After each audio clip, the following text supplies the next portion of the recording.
Hey everyone, Wags here from Eagle Dynamics, and in the next update we have some pretty cool stuff for you on the FLIR, both in the air-to-air and the air-to-ground. Let's first take a look at the air-to-ground though. So go to air-ground master mode, and let's place the FLIR on the right DDI. And first things first, let's go ahead and set the throttle designator control, or the TDC, to the FLIR, and to do that we'll go sensor control switch right, because the FLIR is on the right DDI. And we do that, now we have the TDC assignment diamond in the corner. Now, as you may recall from my last FLIR video, we added the velocity vector slave mode, VVSLV. But to enable or disable that, a little bit clunky, you had to actually press on the push tile. Now what we can do is, if you double click the undesignate button twice in less than a second, we can do the same thing. So enable, notice it disables reticles, and disable. Below that we have a gray box function, allows you to calibrate your video. And coming over, we're going to go to the FLIR from the CCD, and we have the ALG function, and that's for automatic level and gain, and when it's boxed it automatically does it for us. But if we unbox, we're in manual mode, and we click on zoom, we can go to level and we can manually adjust our levels. Click it again, we can adjust our gains. Let's go back to automatic. Now we'll go back to CCD.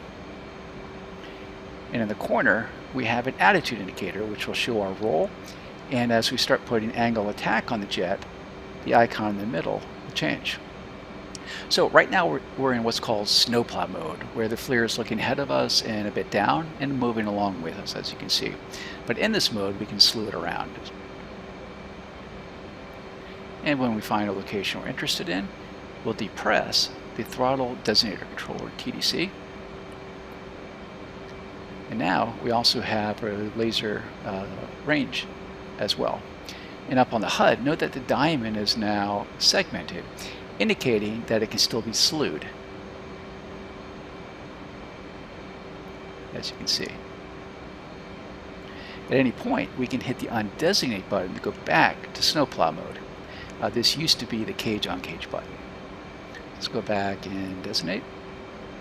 And the next step is, because we have the FLIR on the right DDI, if we go right on the sensor control switch, we go to an area track mode, or ATRK, and it's tracking that scene. And note that the diamond now is solid, which also means that we can no longer slew it at this point.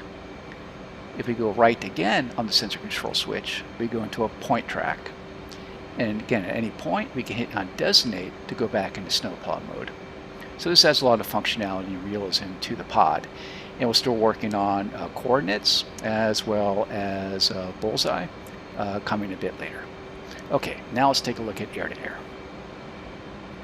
Okay, so to use the FLIR in air-to-air mode, the first thing we'll do is either select an air-to-air weapon or the air-to-air master mode. In this case, I'll go ahead and select an AIM-120.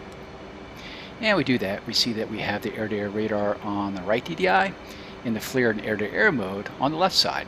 But given that we're going to use the FLIR first to lock a target up, let's go ahead and assign the throttle designator controller, or TDC, to the left DDI by going left on the sensor control switch. And we do that, we see we have the diamond now. Now also note, on the FLIR DDI we have the velocity vector slave box. So we're going to place the velocity vector over one of the contacts ahead of us. And now we're going to go left on the sensor control switch, and left because the FLIR is on the left DDI. And we do that, we initiate a track on that target. And on the HUD we have a box around it with an F below it, indicating that FLIR is the only sensor tracking that particular target. Now let's say we want to have the radar also track the same target. In that case, we'll go to the radar section here and press slave. And now we see we have a box around it still, but now we have a C below the box, indicating the contact is correlated between both the FLIR and the radar at the same time. Let's go ahead and dump the FLIR lock.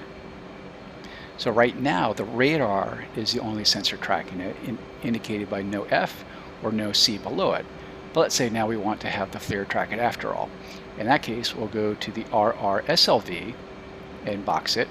And now that put the FLIR on the same line of sight as a radar contact, and we'll go left on the sensor control switch to initiate a track again. And again, now we're back to a correlated track on the same target.